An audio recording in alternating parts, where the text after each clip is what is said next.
Good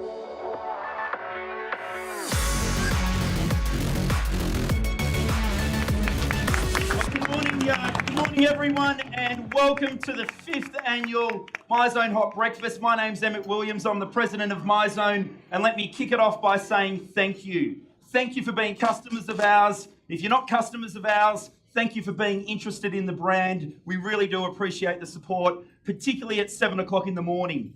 Now, as operators, I'm going to level with you. This is what happened.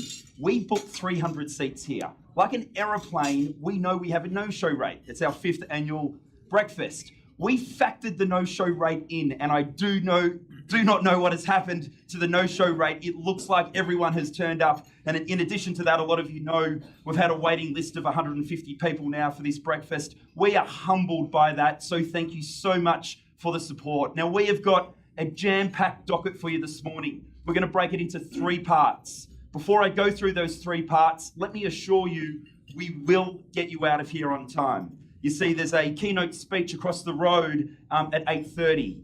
For that reason, we'll get you out of here at 8:15.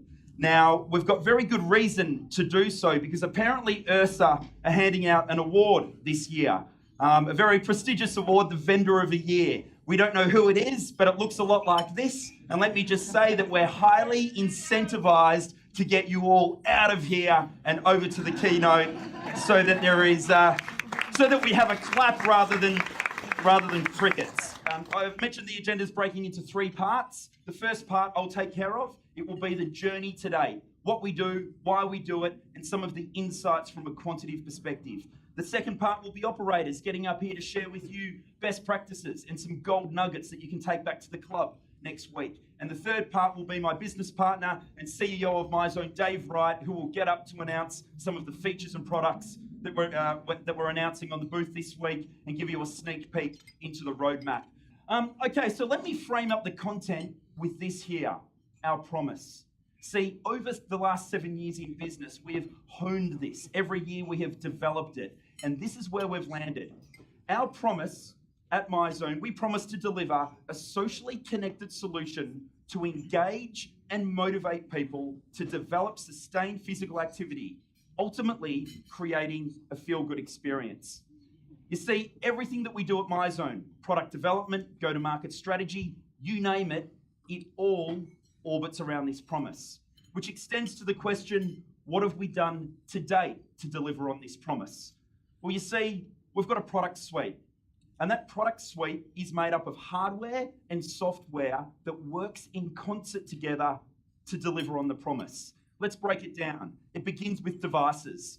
We have a device around the chest, which includes a chest strap, a sports bra, and a compression shirt. The reason we pick up the effort you're putting into exercise from the chest is because it's accurate. Have we been tempted to go to the wrist? Absolutely, we've been tempted because it's easy sales to sell something on the wrist. However, when you're doing non-rhythmical activity, the read is not trustworthy. It's not accurate. And if something's not accurate, well, it's not relevant and it's disengaging. That's why we pick it up from the chest.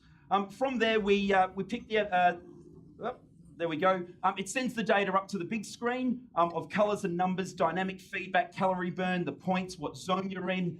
Very motivating throughout a workout. For example, Todd Durkin, you're on the heavy ropes, you're going from the green to the yellow and hitting the red zone.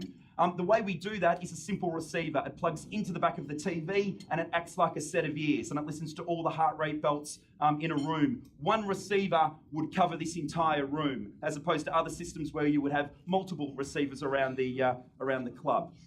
From there, the data goes up to the cloud and the consumer can read that data, can interact with the data through their smartphone. You see, the smartphone has got goal setting, challenges, gamification, badges, and a social platform, all designed to motivate you to put in the effort to get your results. It's all about feeling good. It's all about sustained physical activity. If you don't have your phone on you, that's okay. If you're not at the gym and you go and work out at the hotel lobby, that's okay. You will get live feedback on your phone. If you don't have your phone on you and you're going for a run, that's also okay. We've got a watch. So as you can see, this hardware and software is working together in concert, as I said, to deliver the promise that we've made to you. Now, what I'm going to do is I'm going to walk through that product set one more time, and I'm going to leave with you the keynote for each area. Back in the fall, we released the MZ1. You see, most of you are familiar with the big brother, the MZ3, but we announced the MZ1. They are the same but different. They are both red. They both smell if you don't wash them, right? They both have MyZone protocol in them, so they'll speak to the MyZone screen. They both have Bluetooth in them, so they'll speak to the smartphone. They both have Ant Plus in them, so they'll speak to high-end bike computers. That is where the differences stop. The MZ3, the big brother, also has an analog coil in it, meaning it will speak to the cardio on the gym floor. All right. It's also got a rechargeable battery in it, whereas the MZ1 only has a coin cell battery. Both last about 6 months. But the big difference is the memory chip. The MZ3 has a memory chip in it. So if I'm working out at Todd's club, which I do about once a month, I get down to San Diego and work out with Todd, he will send us out into the parking lot to push the sled up and down, and the FedEx truck invariably almost takes us out every single time. And the memory chip will record that, and when we come back into the gym environment, it will upload that. The MZ1 can't do that. However, it doesn't mean it doesn't have value. Where operators are applying it are in a studio environment where the outsides are less relevant. And what they're trying to do is enhance their paid programming offering. And they're buying it at a lower price point and they're baking it into the package. So if you want to talk about that, please come down to the booth and we'll talk about the strategies behind it. From a big screen perspective, this is relevant. Last year, we announced virtual classes. This year, we've installed hundreds of clubs with this virtual content. It didn't cost any extra. It was all part of the license fee. And the feedback that we're getting from the field is this. The primary job that it's doing is it's overcoming the objection on the sales tour when the prospect looks at the group exercise timetable and says, look, I work shift work and I just don't think that will suit me. That's okay. We've now got digital and all the white space is filled up. The other feedback that we're getting from the field is the fact that our virtual content is two-way. So the narrator will be telling you what heart rate zone you need to be in, and because you're wearing the MyZone belt, you can match that. So it's not one way, it's two-way feedback. In terms of the smartphone app,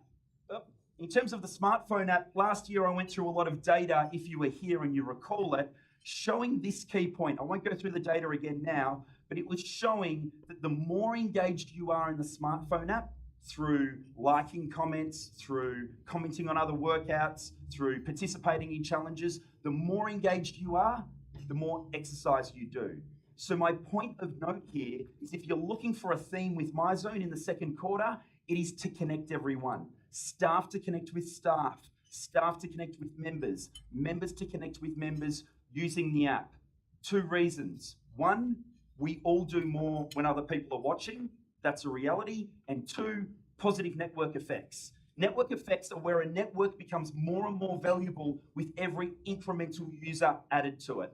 All right, for the existing users and for the prospective users. Think of a telephone. 1 person with a telephone isn't that valuable. 2, 3, 4 people with a telephone becomes more valuable. 1 million people with a telephone, it becomes more valuable for retention and acquisition. That's how Facebook took off, although a bad example this week. And that's how MyZone takes off. It's about getting network effects flying. Look, the other thing is we announced Zone Match in the first quarter of this year. This is like the Tetris of cardio. This is where the MyZone app, and if you go to the workout page and click the ZM or the ZM, it will come up with the games that you can play. And you can match your heart rate with the prescribed. And the whole idea is to move your heart rate up and down in line with the prescription. And the score that you get at the end of it is a compliance score, known as a Zone Match score. And it's a great way for trainers to turn around to their clients and say, you know what, you've got some homework. It's called cardio, show me your app, and it's that one there. I want to see it come up on the feed before I see you on Monday. With all that said, we play friendly with all our partners. We have to these days. It's not about hoarding the data. We're interoperable with all these brands that you're familiar with, and we're working diligently with these partners here to integrate. Some of them we've already integrated with, some of them we're currently integrating with. So if you recognize these brands, please come up to us on the booth and ask us more questions. Okay, let's talk about so what. We've got a product suite. I'm saying that they work in concert to deliver on a promise. So what? What is the impact of MyZone at a club level? Well, you see, in recent months, I've been lucky enough to work really closely with 2 data-driven companies that have looked at this on our behalf. The first one we'll talk about is Fitness BI, Robert and all the team over there. Robert had a database of participating clubs of 125,000 members, where 30,000 of them were MyZone members. When he carved out the MyZone members, what he found was this, that MyZone members, or MyZone users, I should say, work out twice as much as those without MyZone. What he also found was this here, that they spend twice as much. Now you can say, okay, well that's correlation. Yes, but it's a good relationship to start with. And when you marry it with other data, a narrative begins to form. And this is another company, the company that we worked with, Blair McCaney over at MXM.